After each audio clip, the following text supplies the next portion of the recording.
Number 1, Pitrupaksha के दिनों में महिलाओं को अपने पितरों को प्रसन्न करने के लिए केला दान करना चाहिए। केले का फल भगवान विष्णु को अति प्रिय है और मोक्ष प्रदान करने वाले भगवान विष्णु ही हैं, इसलिए पितरों को प्रसन्न करने के लिए केला दान कर सकते हैं। इसके अलावा महिलाएं अगर किसी गरीब या ब्राह्मण को अपने घर में दक्षिण दिशा की ओर मुँह कर बैठाकर भोजन कराएं तो पितृ प्रसन्न होते हैं। उनके आशीर्वाद से घर में सुख समृद्धि बनी रहती है। नंबर 2, धार्मिक दृष्टि से गाय का दान सभी दानों में श्रेष्ठ माना जाता है, लेकिन श्राद्ध पक्ष में किया गया गाय का दान हर सुख और धन संपत्ति देने वाला माना गया है। नंबर 3, श्राद्ध में गाय का घी एक पात्र यानी बर्तन में रखकर दान करना परिवार के लिए शुभ और मंगलकारी माना जाता है। नंबर 4, अन्नदान में गेहूं चावल का दान करना चाहिए। इसके अभाव में कोई दूसरा अनाज भी दान किया जा सकता है। यह दान संकल्प सहित करने पर मनोवांछित फल देता है।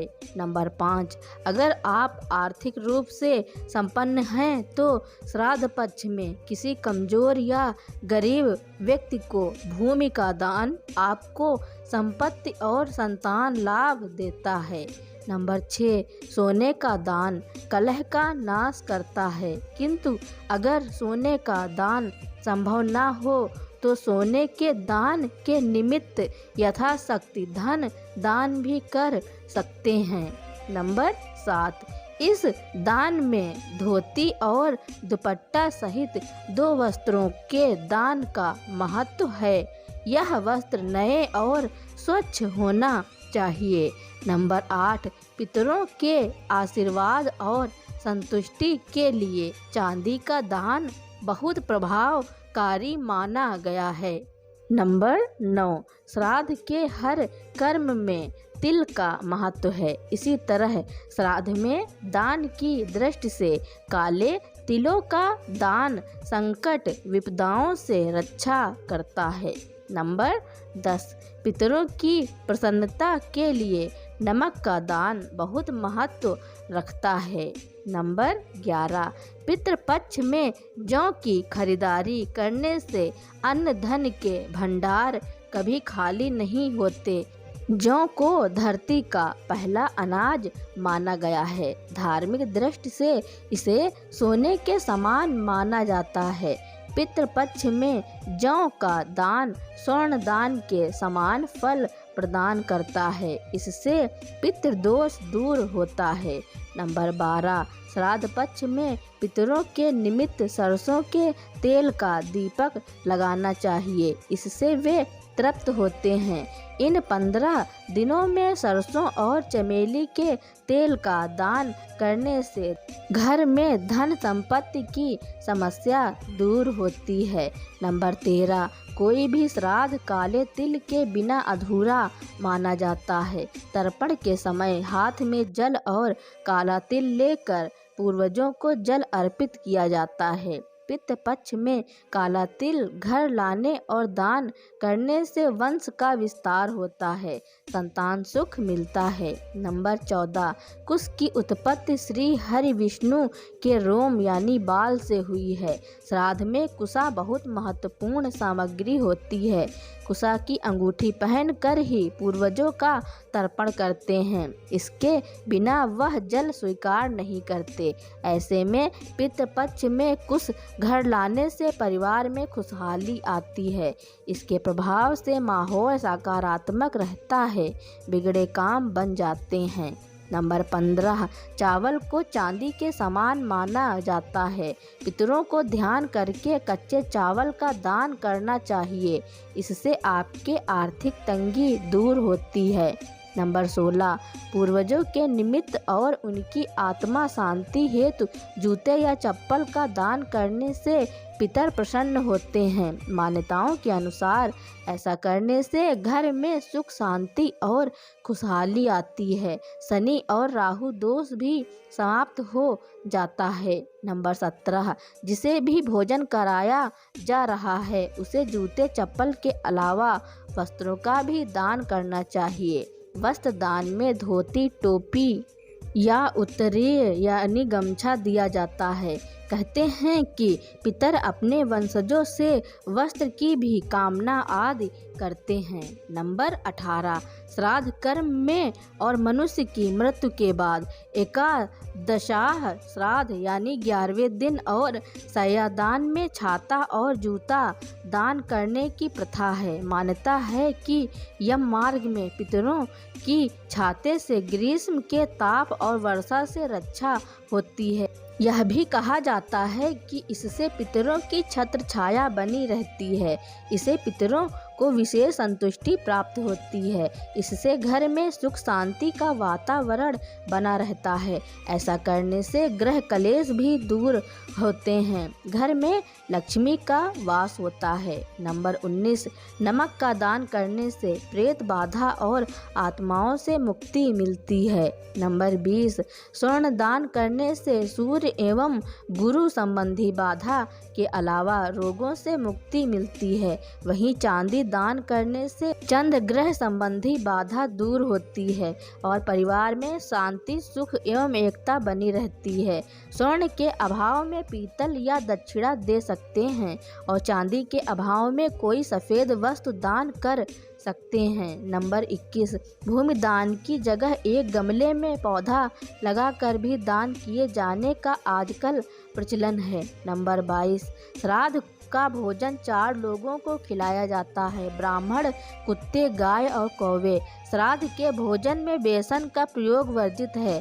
सूतक में ब्राह्मण को भोजन नहीं कराना चाहिए, केवल गाय को रोटी दें। नंबर 23 सफ़ेद मिठाई पितृपक्ष के दिनों में पितरों के निमित्त गरीबों को दान करें। पितरों को सफ़ेद रंग बहुत पसंद होता है। सफ़ेद रंग सकारात्मकता का प्रतीक है। मान्यता है कि सफ़ेद मिठाई पाकर पितृ प्रसन्न होते हैं, इसलिए पितृपक्ष में सफ़ेद मिठाई का दान करें।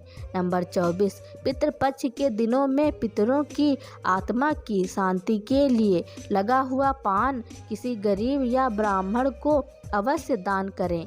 जब आप लगा हुआ पान दान करते हैं तो घर में संपत्ति की वृद्धि होगी, धन की कमी नहीं होगी। नंबर 25 पितृपक्ष में किसी ब्राह्मण को दही चूड़ा का भोजन कराएं, इससे पितृ तृप्त होते हैं। पितृपक्ष में दूध से ज़्यादा दही का महत्व है, इसलिए दही का दान भी कर सकते हैं। ऐसा करने से घर में शांति हमेशा बनी रहती है। श्राद्ध से जुड़ी कई ऐसी बातें हैं जो बहुत कम लोग जानते हैं, मगर ये बातें श्राद्ध करने से पूर्व जान लेना बहुत ज़रूरी है, क्योंकि कई बार विधि पूर्वक श्राद्ध न करने से पितृ श्राप भी दे देते हैं। कुछ विशेष बातें बता रहे हैं जो इस प्रकार हैं। नंबर 1 श्राद्ध में चांदी के बर्तनों का उपयोग राक्षसों का नाश करने वाला माना गया है। पितरों के लिए चांदी के बर्तन में सिर्फ पानी ही दिया जाए तो वह अक्षय तृप्तिकारक होता है। पितरों के लिए अर्ध पिंड और भोजन के बर्तन भी चांदी के हों तो और भी श्रेष्ठ माना जाता है। नंबर 2 श्राद्ध में ब्राह्मण को भोजन करवाते समय परोसने के बर्तन दोनों हाथों से पकड़ कर लाने चाहिए। एक हाथ से लाए अन्न पात्र से परोसा हुआ भोजन राक्षस छीन लेते हैं। नंबर 3 जो पूर्वज शस्त्र से मारे गए हों उनका श्राद्ध मुख्य तिथि के अतिरिक्त चतुर्दशी को भी करना चाहिए, इससे वे प्रसन्न होते हैं। श्राद्ध गुप्त रूप से करना चाहिए। पिंड दान का साधारण या नीच मनुष्य की दृष्टि पड़ने से वह पितरों को नहीं पहुंचता है। नंबर 4 श्राद्ध में जो कांगनी, मटर, सरसों का उपयोग श्रेष्ठ रहता है। तिल की मात्रा अधिक होने पर श्राद्ध अच्छे हो जाता है। तिल पिशाचों से श्राद्ध की रक्षा करते हैं। कुसा एक प्रकार की घास राक्षसों से बचाते हैं। नंबर 5, दूसरे की भूमि पर श्राद्ध नहीं करना चाहिए। वन, पर्वत, पुण्य तीर्थ एवं मंदिर दूसरे की भूमि नहीं माने जाते, क्योंकि इन पर किसी का स्वामित्व नहीं माना गया है। नंबर 6, मनुष्य देव कार्य में ब्राह्मण का चयन करते समय न सोचें, लेकिन पितृ कार्य में योग्य ब्राह्मण का ही चयन करना चाहिए, क्योंकि श्राद्ध में पितरों की तृप्ति ब्राह्मणों द्वारा ही होती है। नंबर 7, जो व्यक्ति किसी कारणवश एक ही नगर में रहने वाली अपनी बहन, जमाई और भांजे को श्राद्ध में भोजन नहीं कराता, उसके यहाँ पितर के साथ ही देवता भी अन्न ग्रहण नहीं करते। नंबर 8, श्राद्ध करते समय यदि कोई भिखारी आ जाए तो उसे आदरपूर्वक भोजन करवाना चाहिए। जो व्यक्ति ऐसे समय में घर आए याचक को भगा देता है, उसका श्राद्ध कर्म पूर्ण नहीं माना जाता और उसका फल भी नष्ट हो जाता है। नंबर 9, शाम का समय राक्षसों के लिए होता है। यह समय सभी कार्यों के लिए निंदित है। शाम के समय भी श्राद्ध कर्म नहीं करना चाहिए। रात में श्राद्ध कर्म नहीं करना चाहिए। दोनों संध्याओं के समय भी श्राद्ध कर्म नहीं करना चाहिए। नंबर 10, श्राद्ध में प्रसन्न पितृगण मनुष्यों को पुत्र, धन, विद्या, आयु, आरोग्य, लौकिक सुख, मोक्ष और स्वर्ग प्रदान करते हैं। श्राद्ध के लिए शुक्ल पक्ष की अपेक्षा कृष्ण पक्ष श्रेष्ठ माना गया है। मेरी दी हुई जानकारी सुनने के लिए धन्यवाद। अगर मेरी दी हुई जानकारी आपको अच्छी लगी हो या फिर मेरे चैनल पर नए हो तो मेरे चैनल को लाइक, कमेंट, शेयर, सब्सक्राइब एवं बेल आइकन का बटन दबाना ना भूलें, ताकि मेरी वीडियो आप तक पहले ही पहुंचती रहें।